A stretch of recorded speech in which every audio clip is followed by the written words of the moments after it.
Assalamu alaikum everyone. Today I am going to read the drama As You Like It, which is written by William Shakespeare. Before starting the drama, we are going to see the characters.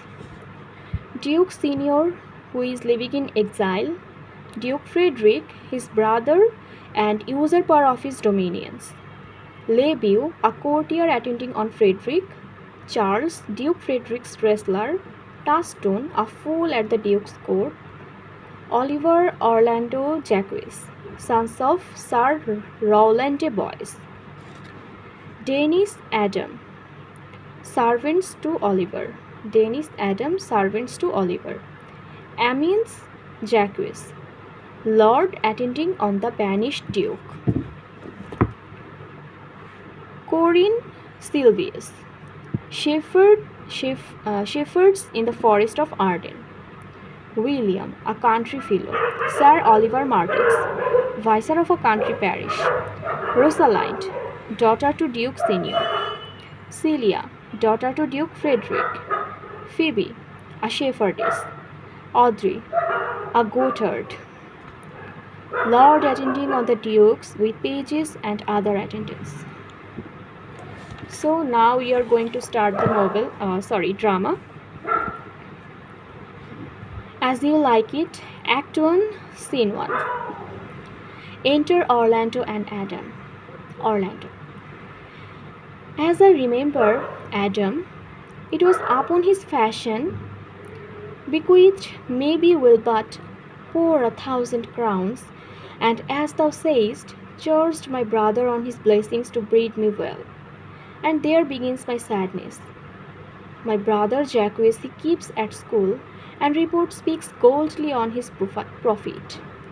For my part, he keeps me rustically at home, or, to speak more properly, stays me here at home unkept.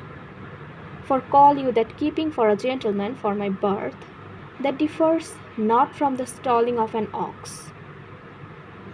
His horses are bred better, for besides that they are fair with their feeding, they are taught, they are managed, and to that end riders dearly hired. But I, his brother, gain nothing under him but growth, for the which his animals on. His dunghills are as much bound to him as I. Besides is nothing that he so plentifully gives me, the something that nature gave me his countenance seems to take from me. He lets me feed with his hints, bars me the place of a brother, and, as much as in him lies, minds my gentility with my education. This is it, Adam, that grives me, and the spirit of my father, which I think is within me, begins to mutiny against his servitude. I'll no longer endure it, though yet I know no wise remedy to how to avoid it. Adam, yonder comes my master, your brother. Enter Oliver. Orlando. Go apart, Adam, and thou shalt hear how he will shake me up. Oliver. Now, sir, what make you here? Orlando. Nothing. I am not taught to make anything. Oliver. What mar you then, sir? Oliver. Orlando. Marry, sir, I am helping you to mar that which God.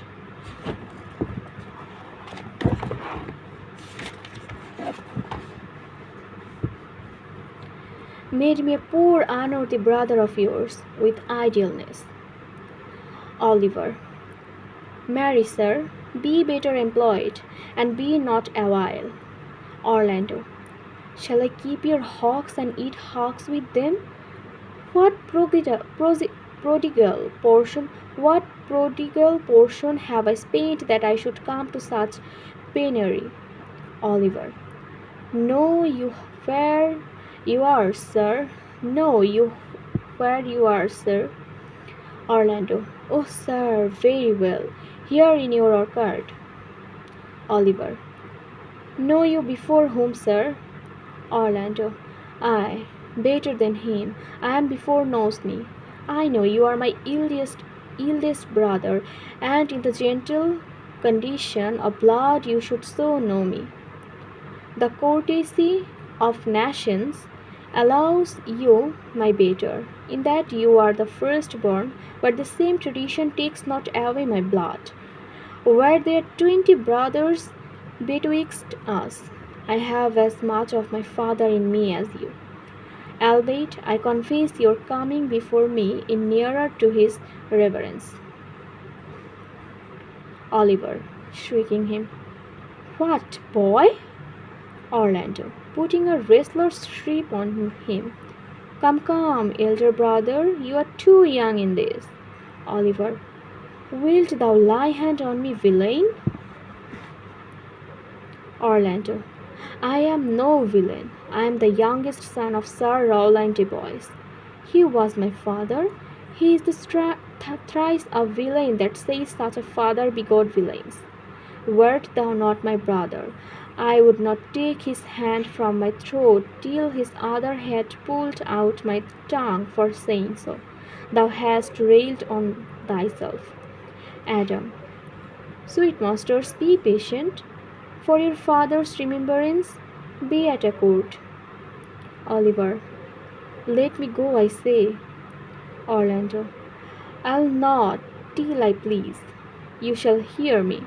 My father charged you in his will to give me good education. You have trained me like a peasant, obscuring and hiding from me all gentlemanlike qualities. This spirit of my father grows strong in me, and I'll no longer endure it. Therefore allow me such exercise as may become a gentleman, or gives me the poor allutory my father left me by testament. With that, I will go by my fortunes. Oliver. And what wilt thou do? Beg when that is pained?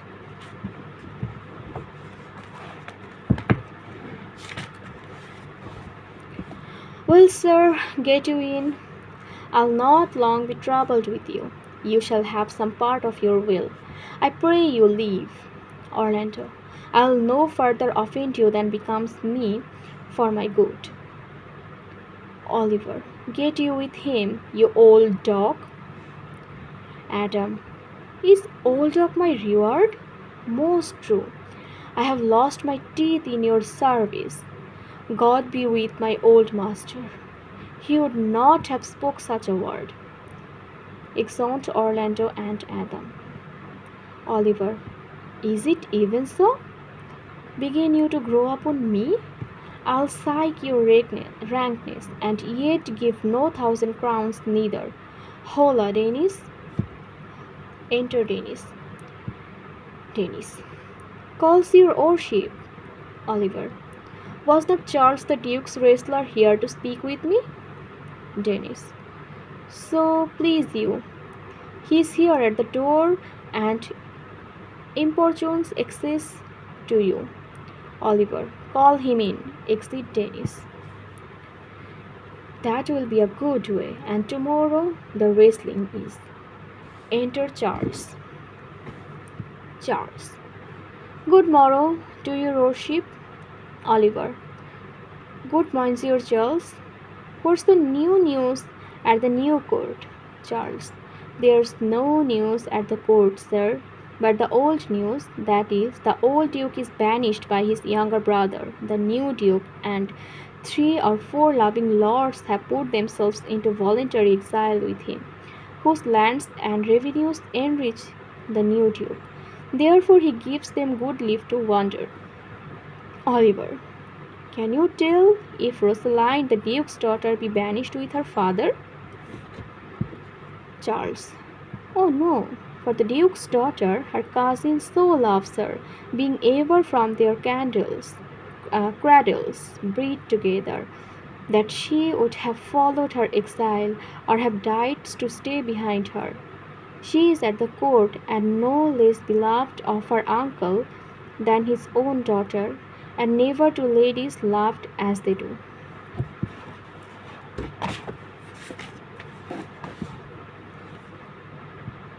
Oliver. Where will the old Duke live? Charles.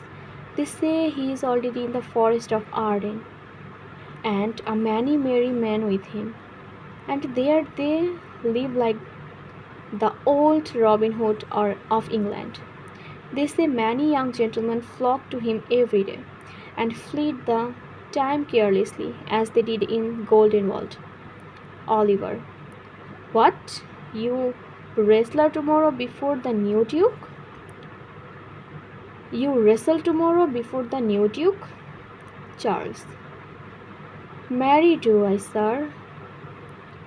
And I came to acquaint you with a matter. I am given, sir, secretly to understand that your younger brother Orlando has a disposition to come in disguised against me to try a fall.